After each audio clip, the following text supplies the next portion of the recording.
श्रावण महिन्यातील नारळी पौर्णिमेला आपल्याला लक्ष्मीप्राप्तीसाठी एक उपाय करायचा आहे.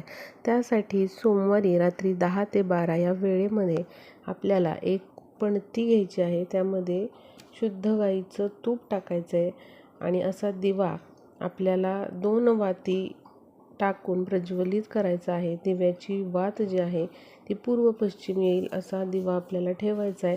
त्यामध्ये 2 हिरव्या वेलची, 2 लवंगा आणि 1 कापराचा तुकडा टाकून असा हा दिवा आपल्याला मुख्य दाराच्या बाहेर उजव्या किंवा डाव्या बाजूला ठेवायचा आहे. आणि ओम ऐं ह्रीं क्लीं चामुंडाय विचे या नवार्णव मंत्राचा 11 वेळा जप करायचा आहे.